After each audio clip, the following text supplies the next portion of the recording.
औज़ुबिल्लाहिमिनश्शैतानिर्रजीम बिस्मिल्लाहिर्रहमानिर्रहीम। स्टूडेंट्स, आज हम अपना चैप्टर नंबर 2 स्टार्ट कर रहे हैं। कल हमने अपना चैप्टर नंबर 1 कंप्लीट कर लिया था और उसका जो असाइनमेंट है वो आपको मिल चुका होगा। ठीक, तो उसको प्रॉपर जल्दी से आप जो है कंप्लीट करें और 2 से 3 दिन के अंदर उसको जमा करा दें। ठीक है, तो स्टूडेंट्स बात ये है कि अब हम चैप्टर नंबर 2 स्टार्ट कर रहे हैं। हमारे पास चैप्टर नंबर 2 है सिस्टम ऑफ रियल नंबर्स।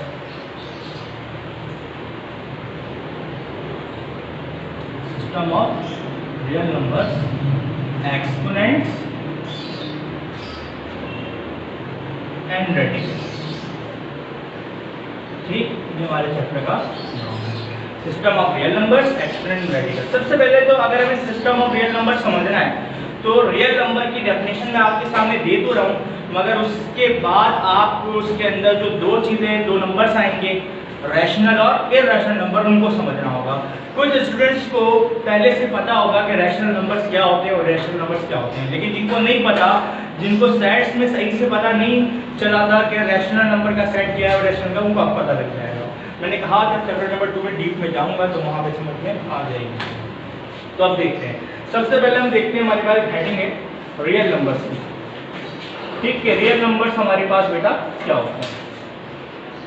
और मैथमेटिक्स के अंदर एक बात हमेशा याद रखें, जो एक्सरसाइज सॉल्व करने की है या जो क्वेश्चन सॉल्व करने के हैं, सब उनमें इंटरेस्ट मत लिया करें, थ्योरी में भी इंटरेस्ट लिया करें, क्योंकि थ्योरी हमारे एमसीक्यूज क्या करवाती है बेटा, सॉल्व कराती है। ठीक है, और हमारे कॉन्सेप्ट अच्छे होते हैं तो हमें मैथमेटिकली भी काम क्या आता है, समझ में आने लगता है।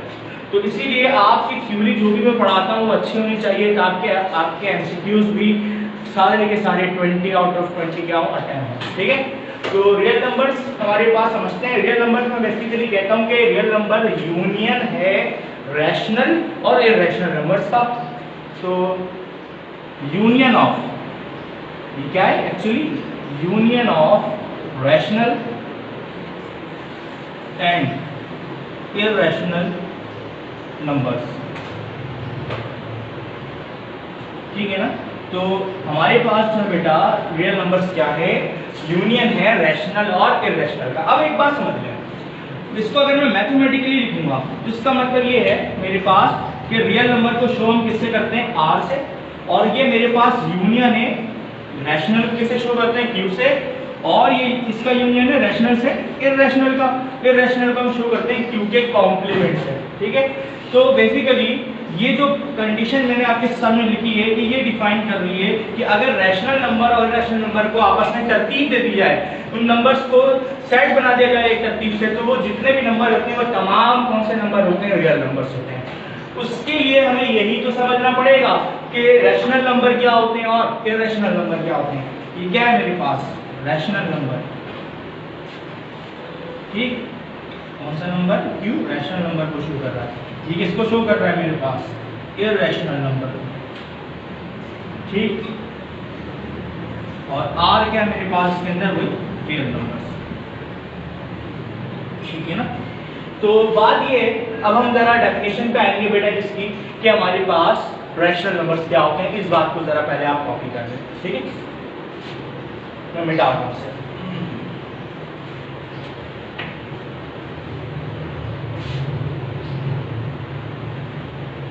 तो अगर किसी को रियल नंबर समझना है तो सबसे पहले क्या समझना पड़ेगा, रैशनल और इरैशनल नंबर क्या होते हैं। तो हेडिंग देते हैं कि रैशनल नंबर्स क्या होते हैं।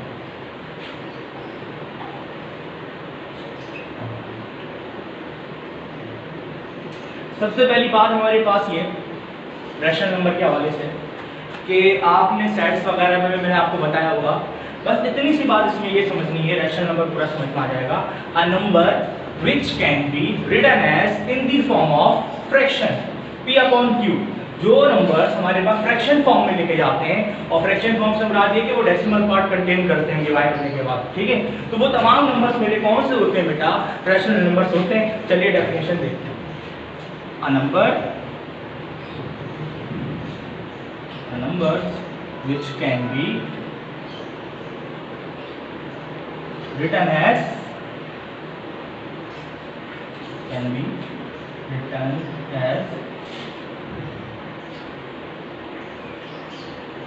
in the form of fraction, मतलब p अपॉन q। अब ये P क्या है और Q क्या है भाई, ये P भी एक नंबर है और Q भी एक नंबर है, ठीक है ना। Which can be written in the form of fraction P upon Q known as, कौन से नंबर बेटा, रैशनल नंबर्स। ठीक, एग्जाम्पल ले लेते हैं, कौन कौन से नंबर्स की एग्जाम्पल हो सकती है कि वो रैशनल है। भाई तमाम वो नंबर जो फ्रैक्शन फॉर्म में लिखे जा रहे हैं वो रैशनल नंबर्स हैं, ठीक है। जैसे कि फॉर एग्जाम्पल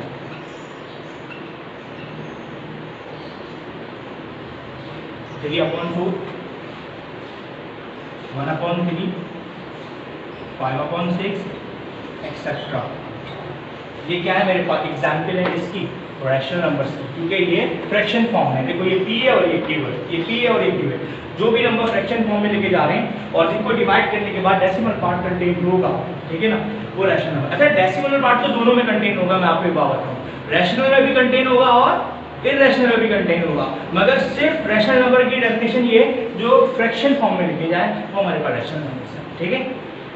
अच्छा, तो फिर इररेशनल नंबर्स क्या है, बिल्कुल इसका अपोजिट। देखिए मैं अभी आपके सामने मिटाकर इररेशनल कर दूंगा, और a number which can not be written as in the form of fraction मतलब P upon Q known as irrational number हो जाएगा। यानी जो फ्रैक्शन फॉर्म को फॉलो नहीं कर रहे वो हमारे पास समझ लो कौन से नंबर होंगे, इररेशनल नंबर होंगे। चलें इसकी डेफिनेशन का,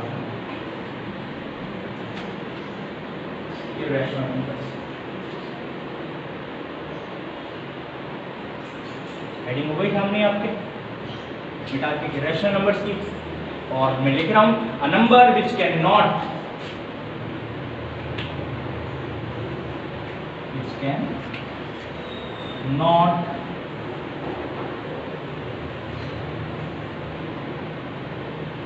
be written as in form of fraction P upon Q known as कौन से नंबर्स बेटा, irrational numbers।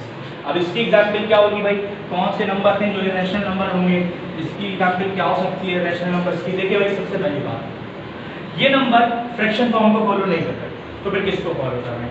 मैं एक बात आपको बताऊं, डेसिमल पार्ट यानी पॉइंट्स में जो वैल्यू लिखते हैं ना, जैसे हम पॉइंट में वैल्यू लिख रहे हैं 2.3334 या 2.3333 वैल्यू चले आ रही है, ये तमाम नंबर्स जो होते हैं आपके पास रैशनल और इररेशनल भी होते हैं, रैशनल भी होते हैं और इररेशनल भी होते हैं। इनमें क्या फर्क है, कैसे पहचानेंगे कि डेसिमल फ्रैक्शन कौन सा वाला रैशनल का होता है और कौन सा वाला इररेशनल का, उसकी बात अभी मैं इस टॉपिक के बात करूंगा।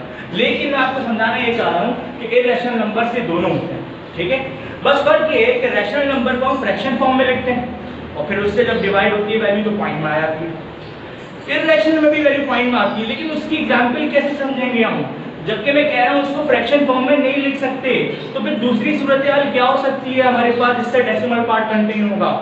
ये नंबर फ्रैक्शन फॉर्म में तो लिखने नहीं है, अब डिवाइड करे बगैर कैसे आ सकती है वैल्यू पॉइंट में।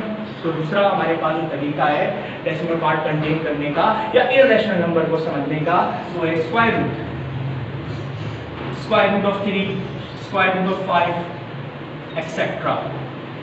भाई हर नंबर का तो रूट प्रॉपर नहीं निकलता ना, 1 का रूट प्रॉपर हो जाएगा, चलो 4 का हो जाएगा 2, 9 का रूट 3, 16 का रूट 4, 25 का रूट 5।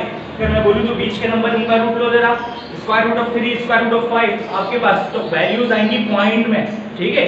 तो ये भी डेसिमल पार्ट कंटेन करेगा रैशनल नंबर, मगर ये फ्रैक्शन फॉर्म में नहीं लिखा जाता, सही है। ये आपके पास जो है बेटा ऐसी एग्जाम्पल जो होगी वो किस नंबर की होगी, याद रखना हमेशा इररेशनल नंबर की होगी। This can not be written in the form of fraction, जबकि वो हमारे पास इनकी जो एग्जाम्पल है वो स्क्वायर रूट वालों को क्या करती है, फॉलो करती है। ऐसे नंबर पहचाने जाते हैं तमाम किससे, इररेशनल नंबर से, ठीक है। तो ये आपके सामने हुई बात। अब हम बात करते हैं decimal fraction as rational and irrational number. जो डेसिमल फ्रैक्शन है वो हमारे पास एज अ रैशनल नंबर में और इररेशनल नंबर में कैसे समझे जाते हैं उसकी बात करते हैं, सही। तो उनकी टाइप कौन कौन सी होती है।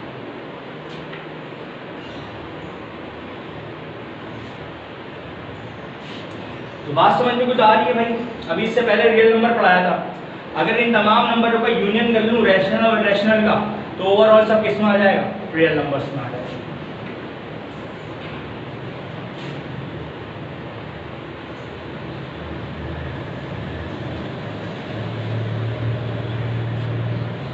ठीक है, तो अब बात करते हैं इस पे हेडिंग हो जाए सबसे पहले decimal fraction as a rational and decimal fraction as rational and irrational. ये हेडिंग हो जाए सही। अभी पास समझने लगे, इसके अंदर हमारे पास जो नंबर होते हैं वो होते हैं नंबर 1। सबसे पहले जो हम डेसिमल फ्रैक्शन समझेंगे वो समझेंगे टर्मिनेटिंग डेसिमल फ्रैक्शंस। कौन से? टर्मिनेटिंग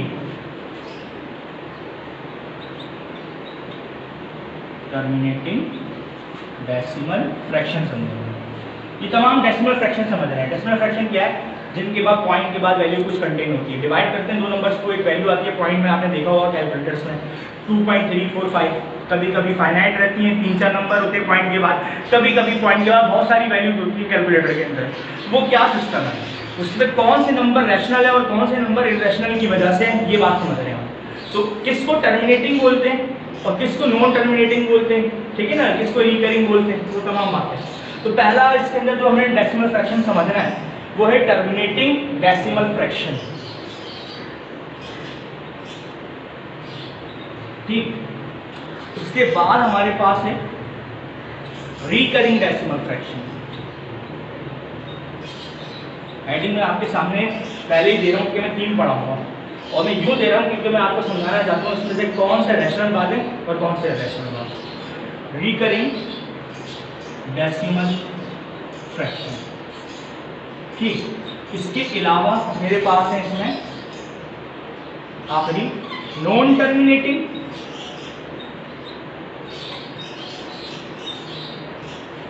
और non recurring. Non terminating and non recurring.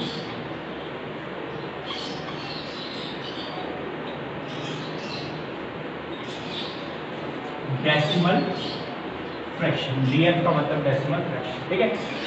अब एक बात, ये तो दो है, ये हमारे पास हैं इसके डेसिमल फ्रैक्शन रैशनल नंबर्स के। ये तमाम डेसिमल फ्रैक्शन जो मैं समझाऊंगा ये मेरे पास रैशनल नंबर्स के, और जो ये लास्ट वाला मैं आपको समझाऊंगा ये किसका होगा, irrational number.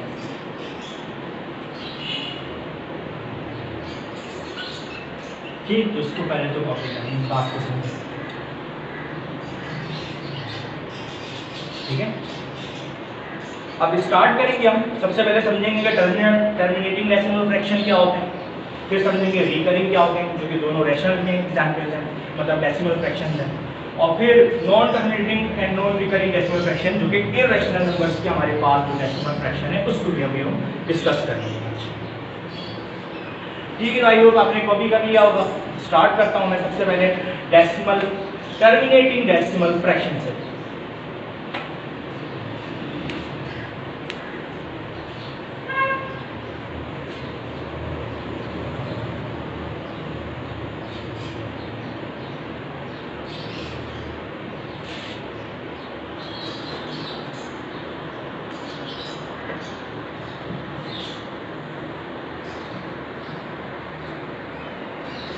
Number 1, terminating decimal fraction.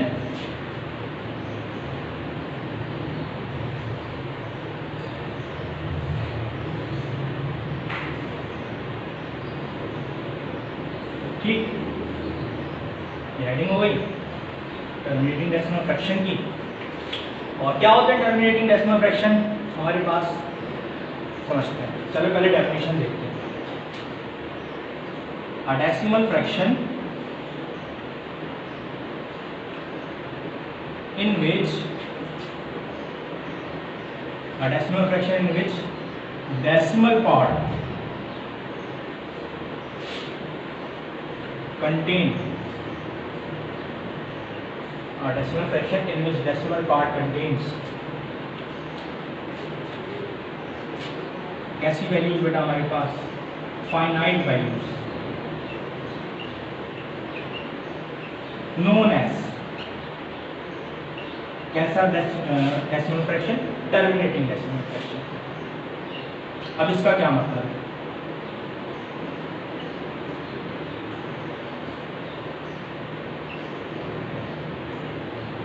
सही, ऐसा डेसिमल फ्रैक्शन हमारे पास जिसके अंदर डेसिमल पार्ट कंटेन कर रहा है फाइनाइट वैल्यूज, ठीक है ना, तो वो कहलाता है हमारे पास क्या, टर्मिनेटिंग डेसिमल फ्रैक्शन। ठीक, अब इसको समझते हैं क्या एग्जाम्पल है। अब एग्जाम्पल ये है भाई हमारे पास कि डेसिमल फ्रैक्शन है जिसके अंदर आपके पास जो डेसिमल पार्ट है यानी पॉइंट के बाद जो वैल्यूज है बेटा हमारे पास वो कंटेन कर रही है फाइनाइट वैल्यूज। फॉर एग्जांपल अगर मैं यहाँ पे 1/3 कर दूँ, ठीक, तो 1/3 का मेरे पास आंसर क्या है, ठीक है, यानी इसकी एग्जाम्पल 1/3 से बेहतर है कि हम आसान से ले लें 23/100 है, ठीक है। अगर 23 को 100 से डिवाइड करूँ क्या आएगा, यह आएगा 0.23, ठीक है। पॉइंट के बाद देखो सिर्फ दो ही वैल्यूज हैं, पॉइंट के बाद दो वैल्यूज होने का मतलब है कि ये सॉन चली नहीं जा रही। कुछ डेसिमल पार्ट ऐसे होते हैं जब आप उनको दो वैल्यूज को आपस में डिवाइड करवाते हो कैलकुलेटर में, कुछ फ्रैक्शन ऐसे होते हैं जिनको आप कैलकुलेटर में डिवाइड कराते हो तो आपके पास वैल्यू पॉइंट में बहुत सारी सॉन चलती चली जाती है, नंबर खत्म ही नहीं होते, पूरा आपका जो स्क्रीन है भर जाती है नंबर से। और कुछ ऐसे होते हैं जो डिवाइड करने के बाद 2-3 नंबर आ रहे होते हैं, जिसमें फाइनाइट नंबर आ रहे होते हैं पॉइंट के बाद 2, 3 या 4 बस, ठीक है। वो डेसिमल फ्रैक्शन कौन से होते हैं बेटा, उनको कहते हैं टर्मिनेटिंग डेसिमल फ्रैक्शन, ठीक है। जो उनकी एग्जांपल मैंने आपके सामने लिखी है, जैसे 23/100 हो गया, 5403 डिवाइड बाय 1000 कर लो तो ये आएगा 540.3, ठीक है ना। तो ये पॉइंट के बाद एक ही वैल्यू आ रही है। तो ऐसे जो डेसिमल फ्रैक्शन होते हैं बेटा वो हमारे पास कहलाते हैं क्या, टर्मिनेटिंग डेसिमल फ्रैक्शंस, ठीक। तो आई होप ये बात समझ में आ गई होगी। डेफिनेशन दोबारा मैं रिकॉल कर रहा हूँ, are decimal fraction in which decimal part contain finite values, जिसके बाद डेसिमल पार्ट के बाद जो है आपके पास फाइनाइट वैल्यूज आए, पॉइंट के बाद 2-3 वैल्यूज आए बस, ऐसे फ्रैक्शंस फॉर्म यानी ऐसे डेसिमल फ्रैक्शंस हमारे पास कहलाते हैं टर्मिनेटिंग डेसिमल फ्रैक्शन, ठीक। अब हम बात करते हैं फिर नॉन टर्मिनेटिंग मतलब रिकरिंग डेसिमल फ्रैक्शन क्या होते हैं, नंबर 2, ठीक है। कौन सा वाला पढ़ना है,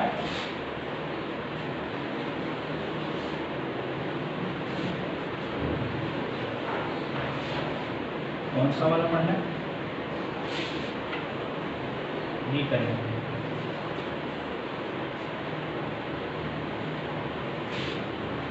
तो ठीक है। Number 2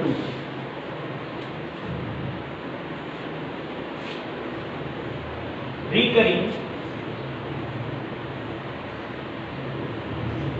decimal fraction. एक बात समझ लें, रिकरिंग का मतलब ये है कि इसके अंदर डेसिमल पार्ट के बाद मतलब पॉइंट के बाद वैल्यू सेम ऑर्डर से रिपीट होंगी, क्या होंगी, सेम ऑर्डर से रिपीट। कुछ नंबर्स आपने देखे होंगे जो बहुत मुख्तलिफ तरह के होते हैं, कैलकुलेटर में डिवाइड करने के बाद आते हैं नंबर्स को 1.333333 सो ऑन चले जा रहे हैं, देखो पॉइंट के बाद वैल्यू सेम ऑर्डर से रिपीट होती है, 333 नंबर, या फिर 1.231231231 1.420420 420 करके, ठीक है। इस तरह पॉइंट के बाद वैल्यू सेम ऑर्डर से रिपीट हो रही है, ठीक है। तो वो आपके पास जो है बेटा ऐसे जो आपके पास डेसिमल फ्रैक्शन होते हैं वो रिकरिंग होते हैं। और एक बात, इसमें पॉइंट के बाद वैल्यू फाइनाइट भी नहीं होती है, कैसी होती है, इनफाइनाइट, सो ऑन चले आ रहे होते हैं, यानी पॉइंट के बाद 1-2 नंबर नहीं होते, इसमें आपकी पूरी स्क्रीन भरी हुई होती है जब आप कैलकुलेटर में 2 नंबर डिवाइड कराते हो। वो कौन से नंबर होते हैं, उनकी एग्जाम्पल भी देखते हो डेफिनेशन। तो a decimal fraction in which decimal part contain some values, अभी some values का मतलब infinite values नहीं, some values and repeat with same order और रिपीट कैसे होती है, रिपीट विद सेम ऑर्डर, वो तमाम नंबर जो वैल्यूज हैं वो सेम ऑर्डर से क्या आ रही होती है, रिपीट होती है, नोन एज क्या रिकरिंग डेसिमल फ्रैक्शन। ठीक है, अब इसकी एग्जांपल देखते हैं जरा, फिर बात क्लियर होगी। एग्जाम्पल बेटा हमारे पास कुछ इस तरह से होगी। इसके लिए मुझे कैलकुलेटर चाहिए होगा, पहले मैं कैलकुलेटर देख लूं।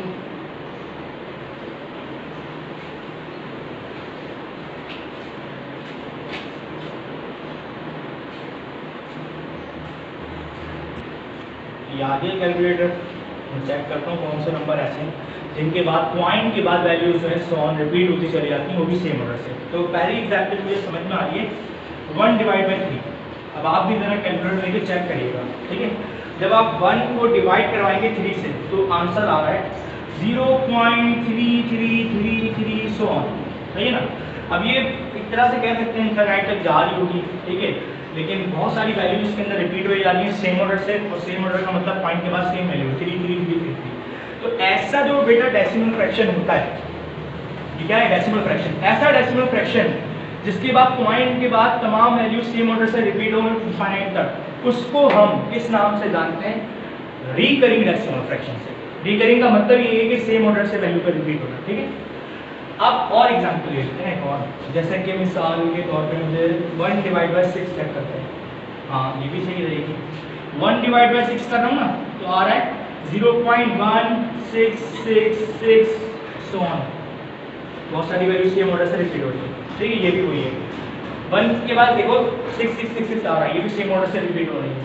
और 1/11 देखता हूँ, ये आ रहा है। अब ये भी टाइड एग्जाम्पल के लिए 1/11 ये आ रहा है बेटा हमारे पास 0.09, फिर 09, फिर 09, इस तरह, ठीक है। तो ये तमाम डेसिमल फ्रैक्शन कौन से होंगे हमारे पास, रिकरिंग।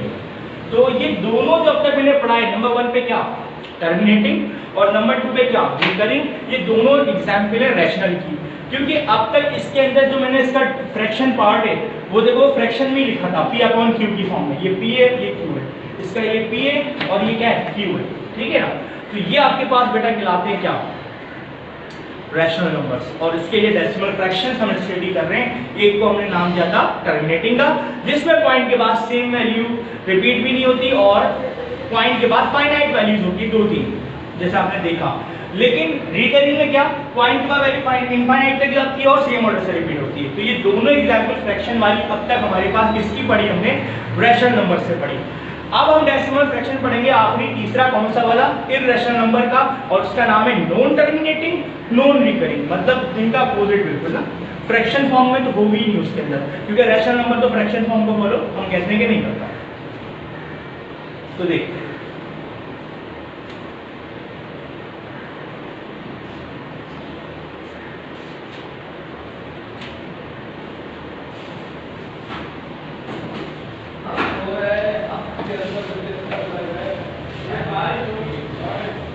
चलिए अब हमारे पास जो है भाई नंबर 3 क्या है, नंबर 3 पे नाम क्या था भाई, non terminating and non recurring decimal fraction. ठीक है भाई, ये हमारे पास हेडिंग हो गई है। इसको डिफाइन करते हैं जरा, इसकी डेफिनेशन क्या लिखनी चाहिए। मेरा ख्याल है decimal fraction in which decimal part contain infinite values but not repeated with same order, ठीक है ना। तो उसकी डेफिनेशन मेरे पास ये होगी कि डेसिमल फ्रैक्शन, अच्छा इसमें डेसिमल फ्रैक्शन लिखने से बेहतर है कि मैं ये लिख दूं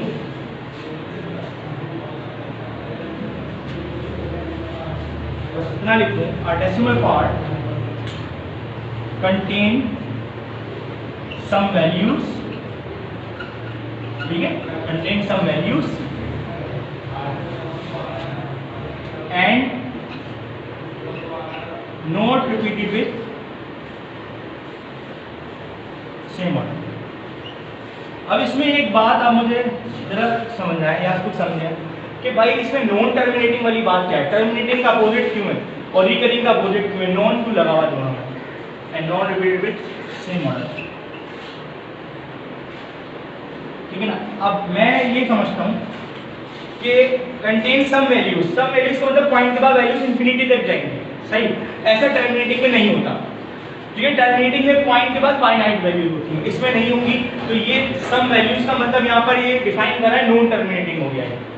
और रिकरिंग डेसिमल फ्रैक्शन क्या है इसके अंदर, रिकरिंग के अंदर वैल्यू सेम ऑर्डर से रिपीट होती है, इसमें लिखा है not repeated with same order, ठीक है। तो इसका मतलब फिर ये आपके पास के नॉन रिकरिंग हो गया, दोनों बातें हो सकती हैं। इसका नाम जब भी क्या है, non terminating and non recurring decimal fraction. अब एग्जांपल देखते हैं बेटा इसकी। एग्जाम्पल में तो मैंने कहा कि मैं फ्रैक्शन फॉर्म नहीं लिखूंगा, इसकी एग्जाम्पल हमेशा रूट वाली होती है। स्क्वायर रूट ऑफ 3 देखते हैं क्या आता है, स्क्वायर रूट ऑफ 5, ये सब एग्जाम्पल है मेरे पास इसकी बेटा, नॉन टर्मिनेटिंग और नॉन रिकरिंग की। और ये वैसे भी एग्जाम्पल इररेशनल नंबर्स की है, तो ये इररेशनल नंबर्स की तो डेसिमल फ्रैक्शन है बोल सकते हैं, ठीक है। तो स्क्वायर रूट ऑफ 3 क्या होगा हमारे पास, कैलकुलेटर से देखते हैं। स्क्वायर रूट ऑफ 3 आ रहा है 1.7325 सो, मतलब देखो इनफाइनाइट तक जा रहे नंबर, बहुत सारे नंबर होंगे आगे कहीं, और ये वैसे भी सेम ऑर्डर से रिपीट नहीं हो रहे, हर नंबर के बाद डिफरेंट नंबर है। इसके अलावा स्क्वायर रूट ऑफ 5 देखता हूँ मैं, 5 का स्क्वायर रूट है 2.23606 सो ऑन, सभी सेम ऑर्डर से रिपीट नहीं हो रहे। तो ये एग्जांपल हो गई बेटा मेरे पास इसकी नॉन टर्मिनेटिंग और नॉन रिकरिंग की। अब इसमें एक बात बहुत इंपॉर्टेंट है समझने वाली, एक एग्जांपल 1 तो आपको बहुत क्लियर समझ में आई है, जो मैं इसकी एग्जांपल 2 आपसे डिस्कस करने जा रहा हूँ ना, वो जरा से इससे हट करे और ये आपको अलग से याद रखनी है। एक वाहिद नंबर ऐसा होता है इसके अंदर जो फ्रैक्शन फॉर्म में लिखा जा सकता है, ठीक है, मगर वो होता रैशनल नहीं है। फिर कौन सा होता है, इररेशनल होता है, उसको मैं बोल नहीं सकता कि उसको रैशनल में ले लो। अब आप बोलोगे यार कि रैशनल की तो डेफिनेशन ही यही है जिसको हम फ्रैक्शन फॉर्म में लिखें, तो फिर आप क्यों बोल रहे हैं जिसको फ्रैक्शन में लिखते हैं वो इररेशनल होगा, वो नंबर है पाई, ठीक है। अब पाई तो मैं डिफाइन करता हूँ, एक्चुअली पाई की वैल्यू फ्रैक्शन में होती है 22/7, बहुत ज़्यादा आप फिजिक्स में इसका यूज देखोगे, ठीक है ना। मैं अभी पाई को डिफाइन भी करता हूँ कि पाई क्या होता है, ठीक है ना, किस तरह पाई का कॉन्सेप्ट आया, ठीक है, ये तमाम बातें मैं भी डिस्कस करता हूँ आपको। 22/7 जब आप करते हो तो एक वैल्यू आती है 3.142, और मैं देख लेता हूँ इतनी नॉर्मली हम लोगों को याद होती है, बाकी हम छोड़ देते हैं ना। 22/7 ये वैल्यू आ गई 3.1428571 सही है। अब बात ये है बेटा कि इसमें पॉइंट के बाद वैल्यू सेम ऑर्डर से रिपीट नहीं हो रही, यानी ये इस बात को ही फॉलो कर रहा है, इसको नॉन रिकरिंग को, पॉइंट के बाद वैल्यू इनफिनाइट तक तो जा रही है और नॉन रिकरिंग है, ये सेम ऑर्डर से भी रिपीट नहीं हो रही, तभी इसको लेना पड़ता है हमने किसमें, इररेशनल की एग्जांपल में। हालांकि ये इसका फ्रैक्शन फॉर्म भी हमारे पास वैलिड है 22/7। तो ये वाहिद नंबर है, याद रखना, बहुत ज्यादा एमसीक्यूज में पूछते हैं, pi is an dash number, तो बस आपने क्या टिक लगाना होगा उसको, pi is an irrational, rational नहीं है। फ्रैक्शन फॉर्म में याद कर लो, एक वाइड नंबर है जो फ्रैक्शन फॉर्म में लिखा जाता है 22/7। नॉर्मली हम फ्रैक्शन में याद नहीं रखते, हम किसमें याद रखते हैं, पॉइंट में 3.142 तक याद रखते हैं उसको, सही। अच्छा, अब मैं बात करता हूँ कि हमारे पास जो है पाई कैसा आया और पाई का क्या कॉन्सेप्ट है। ये लास्ट कॉन्सेप्ट में डिस्कस कर रहा हूँ, इसके बाद की जो टॉपिक्स होंगे इंशाल्लाह हम नेक्स्ट क्लासेस में करेंगे, लेकिन अभी हम पाई को डिस्कस करते हैं। बच्चों एक आपको एक असाइनमेंट एक छोटा था, आपने ये पता करना है कि पाई की डिस्कवरी किसने करी। मैं समझता हूँ कि आर्चिमिडस ने करी, ठीक है, लेकिन क्या ये सही है कि पाई की डिस्कवरी उसने करी, ये आपको एक होमवर्क दे रहा हूँ, मुझे नहीं पता कि किसने करी, ठीक है ना, ये क्या पता भी है तो मैं बताना नहीं चाह रहा, आपने ये देखना है नेट से कि पाई की डिस्कवरी किसने करी, सही। लेकिन मैं ये जरूर समझाऊंगा कि पाई आपके पास आया कैसे।